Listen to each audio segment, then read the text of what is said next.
You're tuned into Auto Intelligence, live from Auto Trader, where data, tools, and your preferences sync to make your car shopping smooth. They're searching inventory. Oh, yeah. They find what you need. They're gonna find it. You can make a budget for your wallet to help you succeed. Pricing's precise and true. So true. It's smarter car shopping. Ooh. Just for you. Oh, it's just for you. Ooh. Find your next ride at autotrader.com. Powered by Auto Intelligence. Get lost in the acoustic brilliance of 3D audio that surrounds you. Feel the embrace of the massage seats that adapt to your every move. Experience the warmth of a vehicle that welcomes you as you approach. We could tell you what makes a Lincoln SUV so extraordinary, but don't take our word for it. Take it on a test drive at the Lincoln Summer Invitation, with exclusive offers on now, only at your local Lincoln retailer. In a world where scams are draining more money than the entire budget of the Department of Justice every single year, you'd think you might be hearing a little more about it. Criminals in Southeast Asia, and it's spreading around the world now, have organized themselves to steal money from the U.S. citizens at scale. And these aren't small-time crimes. They're now successfully extracting hundreds of billions of dollars out of our economy, and it's going to fuel more and more organized crime overseas. Some of it happens in call centers. Other times we're talking about compounds where people are trafficked, human trafficking, people forced to work around the clock. In Myanmar, a Chinese crime boss walks to the front of the room, and he leads the room in the following chant: "Cripple the economies of the U.S. and Europe. This is World War III." This week, we're talking to Ken Westbrook, who has joined the fight against these scams to find out how they work, who's behind them, and why the United States has become the world's softest target. I'm Beau Friedlander, and this is What the Hack, the podcast that asks, in a world where your data is everywhere, how do you stay safe online?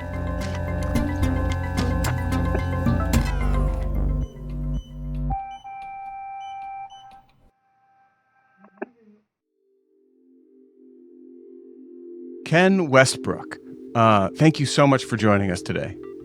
Well, it's a pleasure to be with you. Oh, my pleasure's all mine. Now, Ken Westbrook is the CEO and founder of Stop Scams Alliance, an organization that is laser focused on mitigating the scam and threatscape in the United States of America, which is getting worse by the day.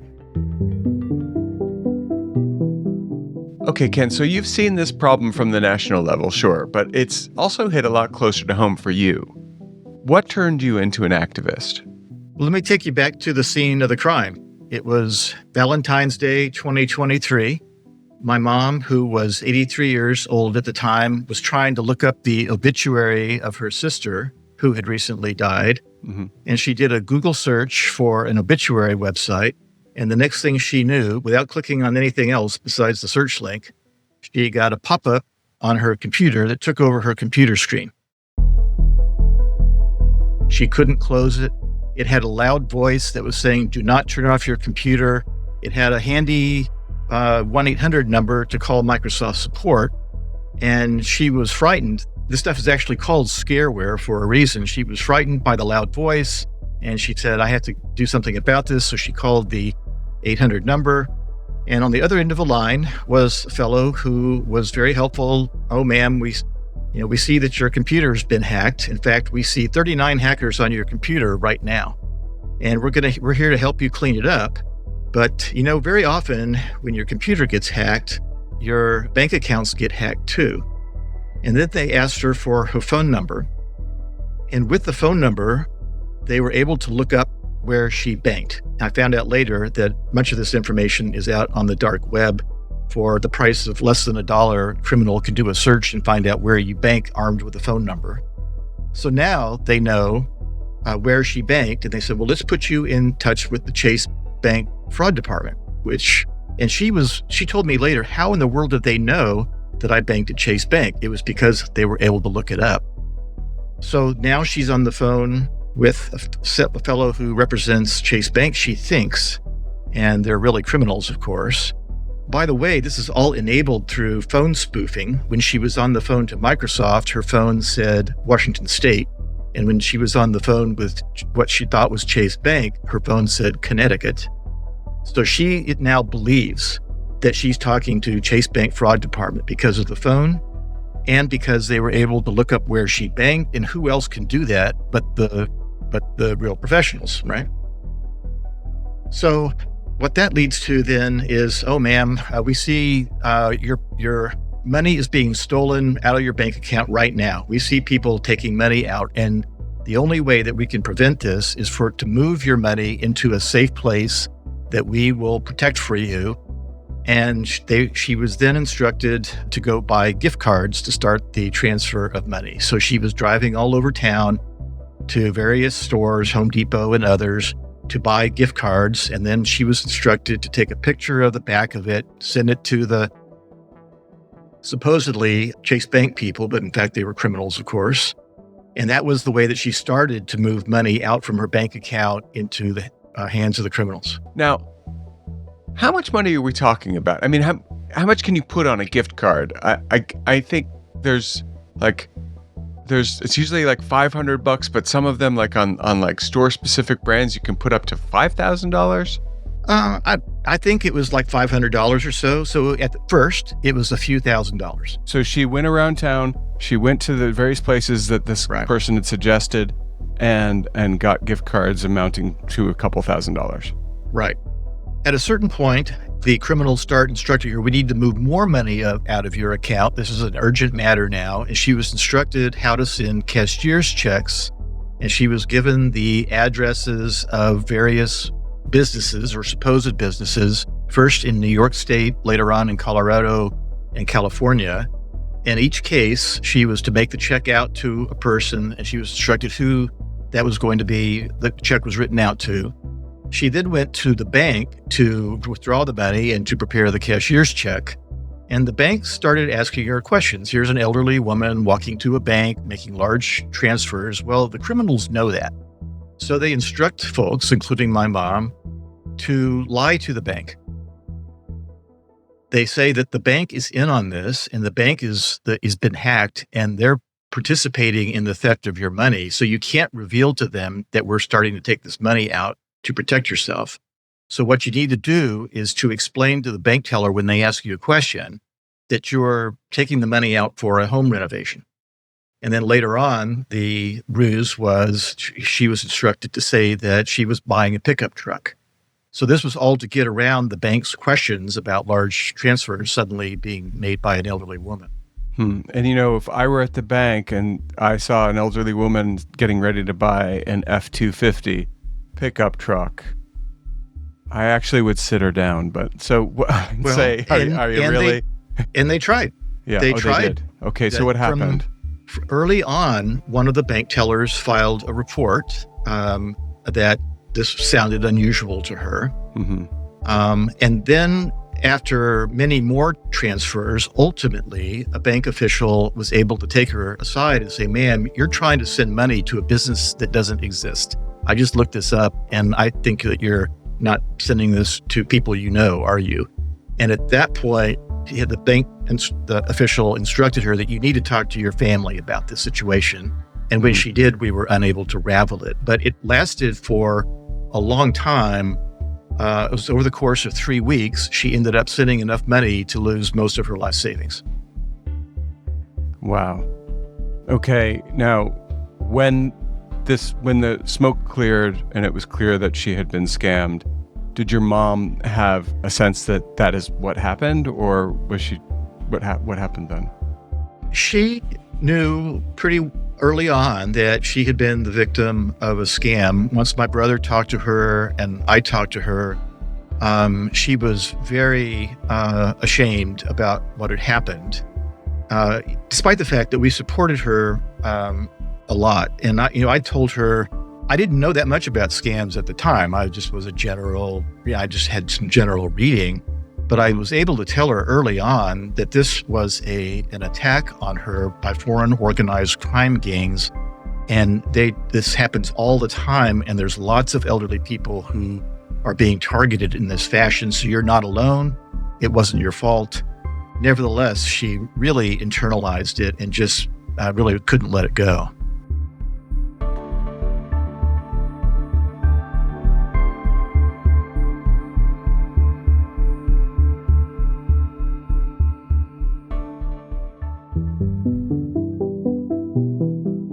Did you just say that she had been attacked by transnational crime syndicates? Yeah, it's do a Google search and find out where the tech support scam comes from, and you'll find out that the FBI says that most of these criminals are in South Asia, principally India and Pakistan. Did your mother ever manage to recapture and claw back that money, or was it gone? So we talked to the bank officials, and at first they were optimistic because we had reported it so quickly. They said, if you report it quickly, there's a chance that we can claw back some of the money before it's actually transferred out of the country. But as it turned out, that was not true, or they tried, I believe, but it didn't work at the end of the day, and she got none of the money back at all. Ken, your mom's experience is not an isolated incident, right? It's part of a massive crime wave that's as common as a lot of other crimes that sometimes end in arrests. And sadly, these don't a lot of the times because they're coming from overseas. And the truth is these scams may be way more widespread than we know because people are embarrassed to talk about it. They don't want to report them, or they just actually don't check their stuff, their bank accounts, their investment accounts, whatever accounts they have, and they don't catch it. So what are we talking about in the case of your mom?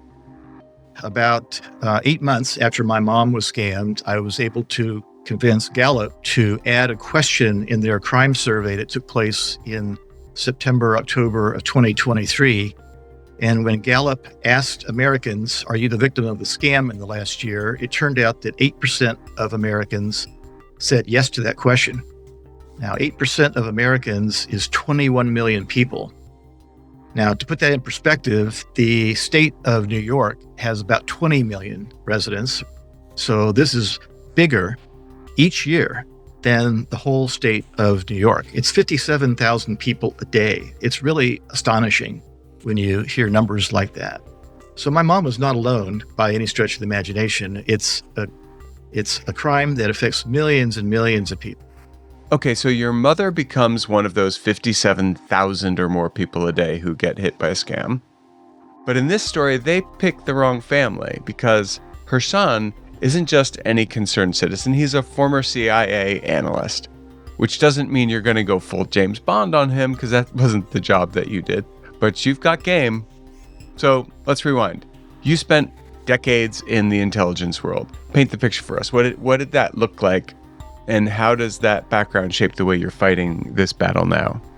So I was an analyst for the CIA for 33 years, and we did analysis this is top-level analysis for the President of the United States on whatever the issue of the day is.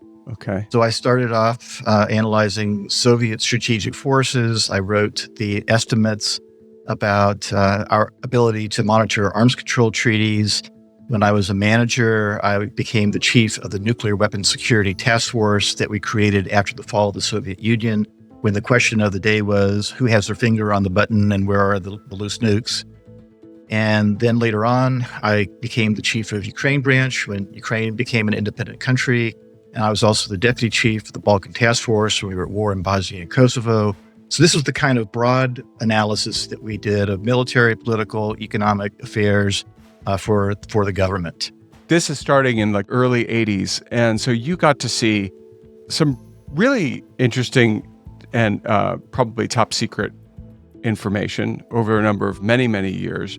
Did that also involve surveilling criminals or people who were criminal adjacent in governments? I mean, how did that work? Were you essentially doing spycraft, or what were you doing? Well, so one of the things that U.S. government officials want to know is when they're dealing with a foreign country is who can I trust and who should I avoid? Okay. So yes, we do provide information about who we think the trustworthy people are. And if someone is not trustworthy, we say why we think that's true. Okay. Who can I trust and who should I avoid? That, to me, is the big question these days when it comes to scams. We're living in a fairly dystopian world right now where there are scams that are rampant, and they're being perpetrated by really serious people. You mentioned earlier that there were transnational criminal syndicates involved in these scams. They are actually funding some pretty dark stuff, aren't they, around the world? Yes, according to Interpol, the FBI, and others, the proceeds from crime that are stolen from Americans via scam are going into human trafficking, human slavery, drugs. There's a report from the U.S. Treasury Department last year that says that the criminal gangs in Mexico that used to be exclusively drug cartels have branched out now, and they're doing scams to diversify. And the money being stolen from scam victims in the United States are going to Mexican cartels to engage in more fentanyl production and distribution.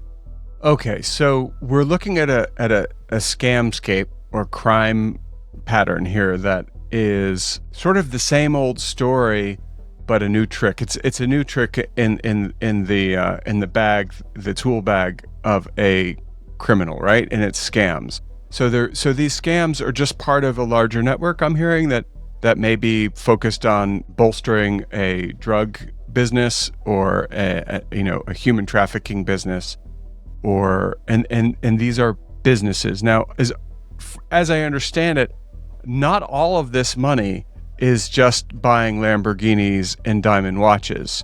Some of this money is finding its way back to governments that we don't consider particularly friendly. What do you know about that? Well, one of the best reports I saw about that is a White House official last year said that the government believes that about half of North Korea's missile program is being funded by the proceeds from cryptocurrency scams. So that's a pretty serious situation. And that was before North Korea was fingered as perpetrating the largest cryptocurrency theft that we've ever found. That was just a few months ago. So the same criminal pipeline that drained your mother's savings could be fueling drug cartels, human trafficking, and even weapons programs in hostile nations, which we just talked about in a recent episode involving IT workers from North Korea. You're going to hear exactly what it sounds like when that pipeline opens up in your living room. Actual audio from one of these scams after the break.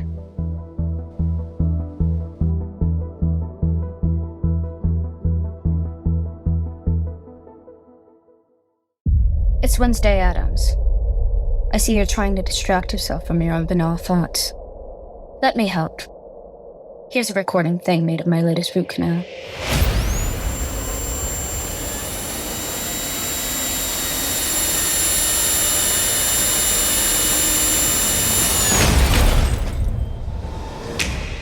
Wednesday Season 2 is now playing only on Netflix.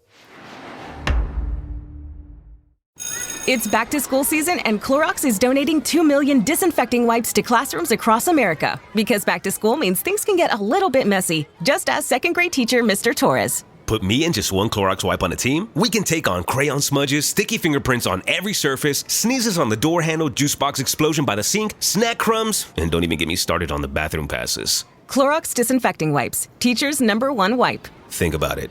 Bathroom passes. Clean feels good. Based on unit sales data.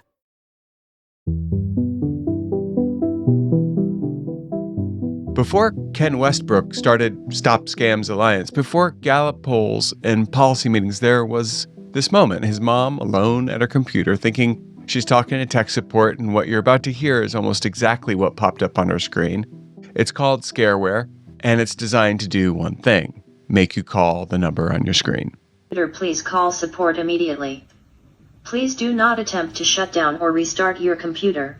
Doing that may lead to data loss and identity theft. The computer lock is aimed to stop illegal activity. Please call our support immediately. All right, so we're watching this video of a real tech support scam in action. The moment it loads, a giant pop-up takes over the entire screen. There's no way to click around it. There's bold red text warning you not to shut down, and a phone number flashing. Like it's the only lifeline you got, I guess, if that's what you think you're looking at. The whole thing has this strange, slow pulse to it, almost like the screen is breathing. It sucks.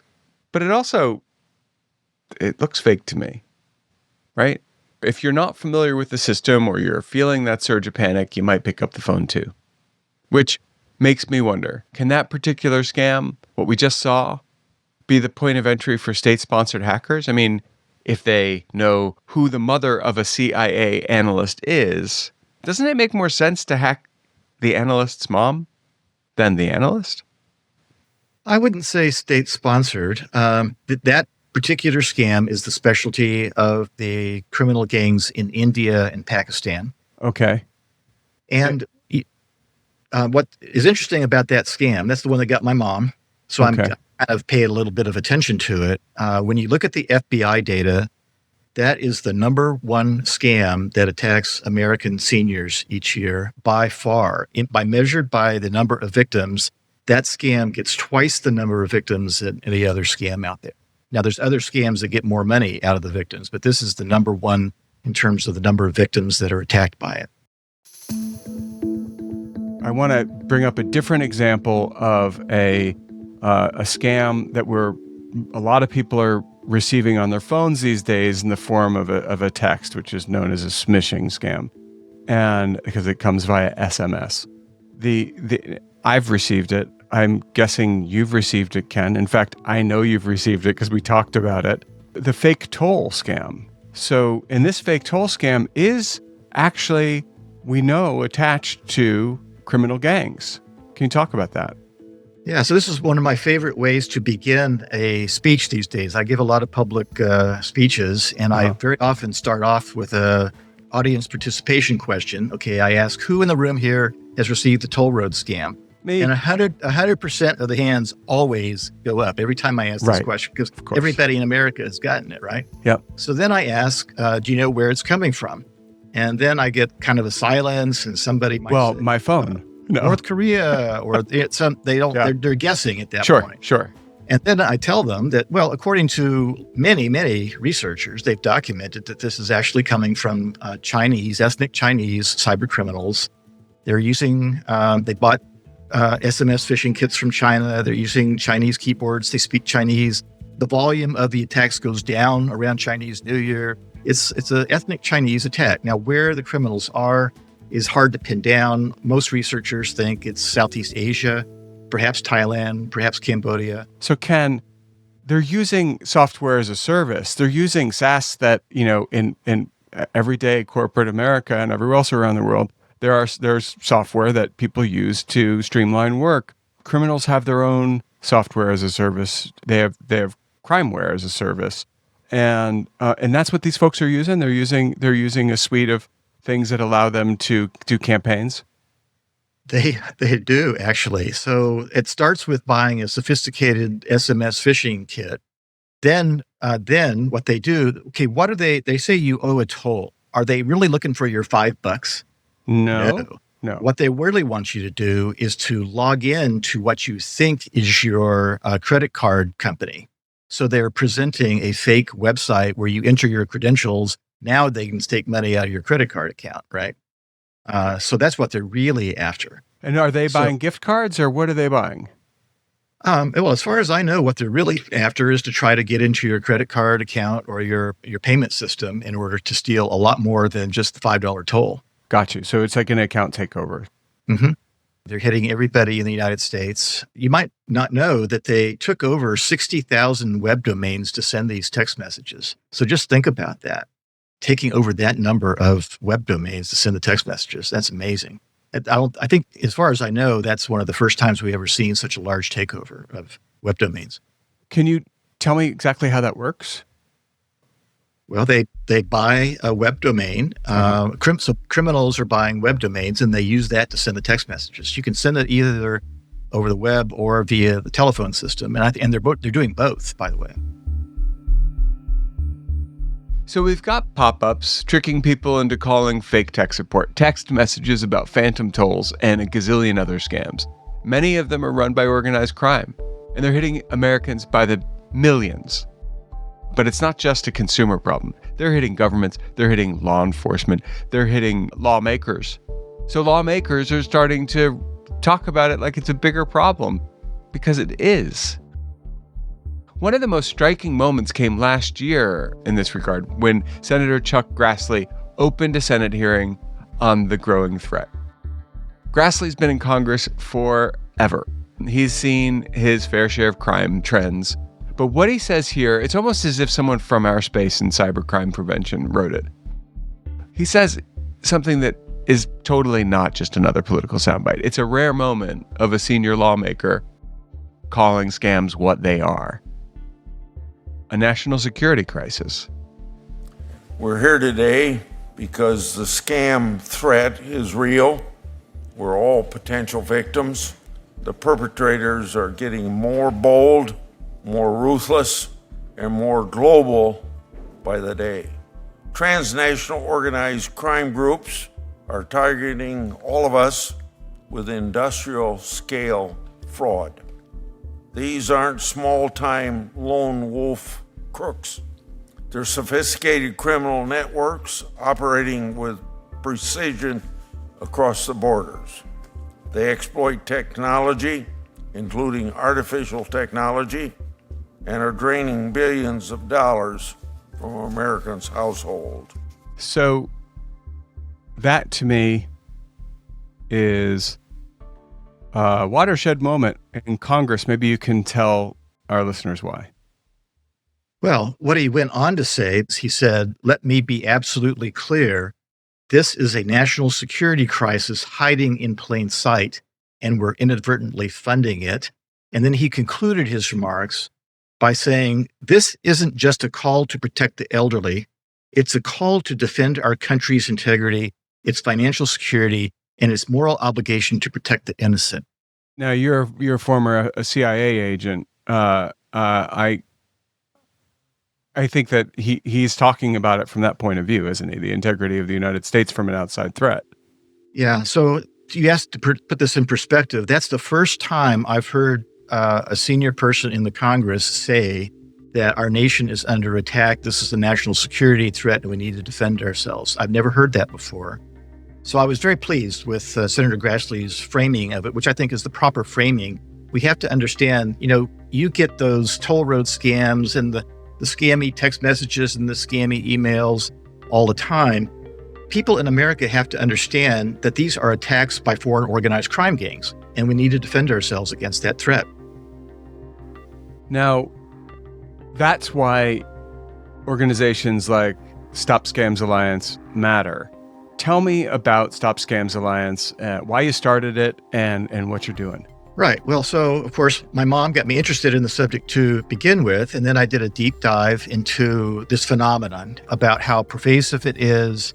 And then I started to look around, especially overseas, whether there's any best practices that are going on around the world. And I found some in both the UK and in Australia. I actually flew to London last summer and met with various government officials, various telephone regulators, bank regulators, and I would ask all of them, what's working for you? Why is it that you seem to be bending the curve on this, whereas in the U.S., the statistics are going the opposite direction? Now, is that right? In other countries, they are actually starting to mitigate the flow of these scams? Yes. In the UK, according to the statistics reported by the government, they flattened the curve there. And Australia actually is reporting a pretty significant downturn of about 35% reductions in fraud losses over the last 2 years, whereas in the U.S., it's the opposite direction. It's a 65% increase in our case. So in Australia, what are they doing differently in Australia and the U.K. that we're not doing here? Yeah, I think it's three things. When you look at the UK situation and Australia, in both cases, they've done three main things. The first is to recognize that this is a national security issue and it's a priority. They put somebody in charge of putting together a strategy. They have a strategy and an implementation plan. Okay. So that's bucket one. Bucket two is, in both cases, they're centralizing data more so they get better collection from scam victims, from banks, from telcos, from social media organizations, so they can get a better picture of the threat environment which enables them to move faster to shut things down. That's bucket two. Yep. Bucket three is a little more complicated. It has to do with analyzing the ways that scammers communicate with us and how they get the money out the door. So this is sort of a kill chain. scenario. And what Australia, if you hear the fraud czar talk, he says, what we've done is we've looked at how are we being attacked? We're being attacked through email, text messaging, phone, malicious ads, and malicious websites. Those are the main ways we're being attacked. And in each case, they're putting either blocking or authentication measures in place so that you can more easily determine who the bad guys are and who the good guys are. You said a key word there, fraud czar. Now, so there's a fraud czar in Australia. Is there a fraud czar in the United States? Unfortunately, there's not one, but we need to have one in the worst way. And that's something that Stop Scams does, Stop Scams Alliance does, is to advocate for the creation of a fraud czar. I hesitate to use the word fraud czar because that kind of has some negative connotations sometimes. But basically, if you view this as a national security threat, if you accept the fact that criminals are at war with us trying to steal our money at scale, then you need to have a general in charge of figuring out how to fight back. And that's what we need, is somebody in charge of a strategy. Why is the United States being attacked more than, say, the UK and Australia right now? Yeah, that's something that I've tried to look into, and the answers are not crystal clear. But first of all, you have to think that all three of the countries speak English, and that turns out to be handy for scammers who also speak English. But that doesn't differentiate us very much. We're a wealthy country, but so is the UK and Australia. So that doesn't differentiate us that much either. One thing that does differentiate us, and the Secret Service has talked about this, they say that criminals are finding the defenses are starting to go up around the world, and they cite Malaysia, Singapore, Australia, and the EU. And because the defenses are going up, particularly in the banking sector, the criminals are telling the Secret Service that they're now targeting the United States more than they used to. So we've become a target. We've become the softest target, which leads then to criminals starting to target us more than other countries. Criminals around the world are closing in. You don't need to be rich. You just need to be easy to find or trusting, or you're just not a digital native. The easy to find part's easy to take care of. You just, use a service like DeleteMe. Have your personal information removed from online. Easy peasy. But with so much money changing hands, I want to know, what else we're doing to stop it. That's after the break.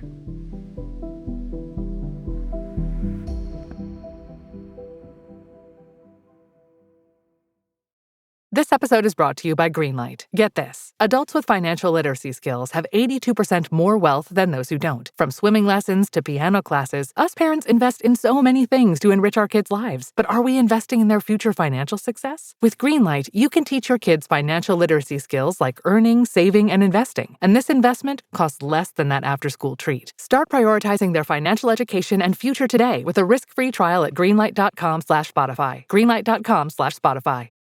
Breathe deep. Imagine your legs more limber in Duluth Trading Double Flex Denim. Envision euphorically squatting for that can of suds, bending for your toolbox in a state of bliss, lunging for your laser level on a whole new level. Relax and allow the flex to fill you with ability. Find your inner flex in Double Flex Denim only at Duluth Trading.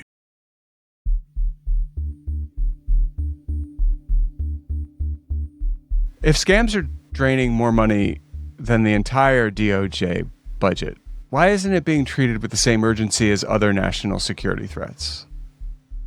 Well, it's way bigger than the DOJ budget, by the way. I mean, the FTC thinks that accounting for underreporting. So remember, we talked about this is rarely reported. So FTC does estimates of how much the underreporting is. And when they do the math, they come up with numbers like $158 billion a year. Wow.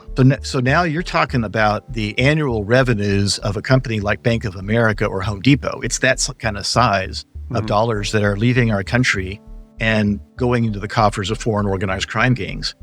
So it's huge. Well, the other number I heard recently was $600 million going directly to North Korea.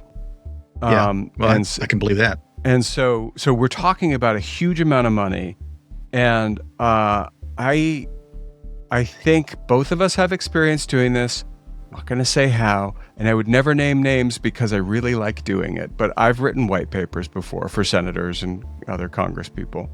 And I bet you have too. And so and what that means, if you're listening, you don't know, it's like we have expertise in an area and lawmakers cannot have expertise in all areas. It's impossible, but they do need to understand these things. Do you think lawmakers understand the threat? I don't think they understand it well enough. I think they are hearing from their constituents. They're being flooded with phone calls from people who are asking for government support. But scams, as I said, is a hard thing to measure. So the question was, why is it that we're not responding to this national emergency? And I think it's because of the undermeasurement problem. So look at the U.S. is responding. The U.S. responds very well when we really come to understand that we have a significant problem. Let's take deaths from fentanyl. Right. That's measured. It's publicized. There's 80 or 90,000 people a year being killed from fentanyl overdoses. So that now elevates it to the national attention, and we're creating there was executive order in January that ordered the military and the government to really go after fentanyl interdiction. So that's really good. We've done it recently with the healthcare fraud because we came to learn the hundreds of millions of dollars that are being stolen by foreign criminals, mostly from our healthcare system. So that too became visible, and the DOJ just a couple of weeks ago announced the creation of a task force to fight that. When it comes to scams, it's underreported and it's not easily known, so it's hard for lawmakers to put it into the proper perspective. Do you believe policymakers fully understand the scale and global reach of these crimes? I don't think they do. I mean, when I talk to congressional staff, they're often surprised to hear that the toll road scam is coming from Chinese cybercriminals because they haven't ever heard that. Before you mentioned that Chuck Grassley said that this is a national security threat, but that has never appeared in writing in any publication that the U.S. government has ever done. Never, huh?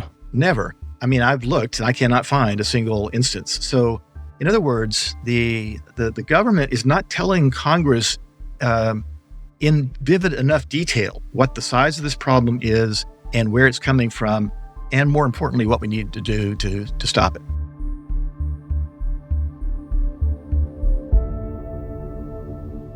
Ken, if you had to convey the full scale and urgency of this problem, not in statistics, but in a way that someone could see and feel, how would you describe what's really happening inside of these global scam operations? Okay, so The Economist recently did a study on scams. They called scams a $1 trillion enterprise, and they interviewed a fellow who escaped from Myanmar. He was a prisoner there who was forced to scam 12 hours a day, all day long. And he was asked how the day began. And when the day begins for a scam victim in Myanmar, a Chinese crime boss walks to the front of the room and he leads the room in the following chant: "Cripple the economies of the US and Europe. This is World War III."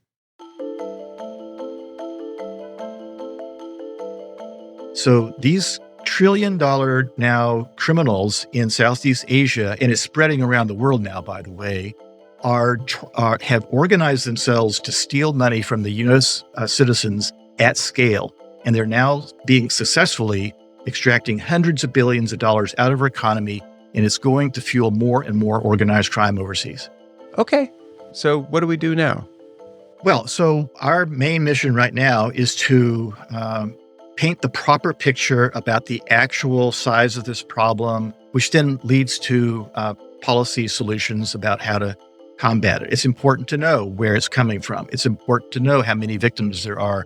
It's important to know the main methods of attack so that we can raise the defenses properly. So that's our main task right now, is just to get the data in place to paint the picture properly for policymakers, and then to arm them with best practices that we're collecting around the world, especially UK, Australia, but also Singapore and other countries are doing a pretty good job of bending the curve, and we can learn from them to put the proper defenses in place. Ken Westbrook, thank you so much for joining us today. If people want to go and learn more about Stop Scams Alliance, where do they go? www.stopscamsalliance.org. Great. We're going to have you back and get an update soon. I really appreciate having you here. Well, it was a pleasure. And now it's time for the Tinfoil Swan, our paranoid takeaway to keep you safe on and offline. So, how can you build a better defense against this threat? The first step is to recognize that your personal data is often the currency that scammers use to get your money. The other thing is your personal sense of survival. I mean, they operate on fear. This information, that's out there is it's easily gettable. It's how criminals can find you. But the other way they can find you and guess who you are is by putting something, for instance, on an obituary site. So who's looking to see who died recently? Well, older adults do that. And they are going to be easier to target because they're not digital natives. You can fight back by doing several things. Take control of your data. And the easiest way to do that is with a service like DeleteMe. DeleteMe makes this podcast possible. And we specialize in removing your personal information from data broker websites, period. When your data isn't as easy to find, it's harder for a scammer to create a dossier to get at you. And they're going to go to the easier person to find, right? The other things you can do is recognize red flags. Be wary of any unexpected call, text, or pop-up that creates a sense of panic in you. This is a classic scam tactic. If you're scared, take a breath. Because you might be fine if you don't do anything after that sense of fear hits you. Verify, don't click. That's another thing, right? If you get a message about a problem with something in your world, don't deal with the person that's reached out to you. Go directly to a website or, reach out to the organization in question. Talk to a human. Google the number where they say they are working and ask to speak to someone in that department. Call yourself. You control the interaction. By proactively protecting your information and being on guard against these deceptive tactics, you're not just staying safe, you're fighting back against a global threat. You are actually joining Ken Westbrook's army.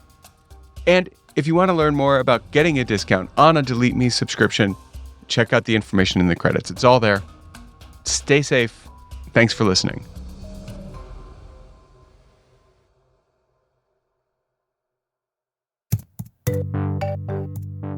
What the Hack is brought to you by DeleteMe. DeleteMe makes it quick and easy and safe to remove your personal data online, and was recently named the #1 pick by New York Times Wirecutter for personal information removal. You can learn more if you go to joindeleteme.com/WTH. By the way, if you do use that URL, joindeleteme.com/WTH, you're going to get a 20% discount on DeleteMe's products. So check it out. And again, stay safe out there.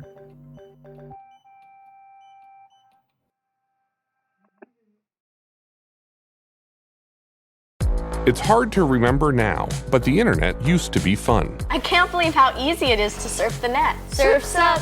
On Long Shadow, Breaking the Internet, we'll trace how a tool that once fueled democracy, opposition activists organized the march on Facebook, became a weapon aimed at the very heart of it. You're watching the unraveling of our democracy right now. From Longlead and PRX, this is Long Shadow, Breaking the Internet. Subscribe now wherever you get your podcasts.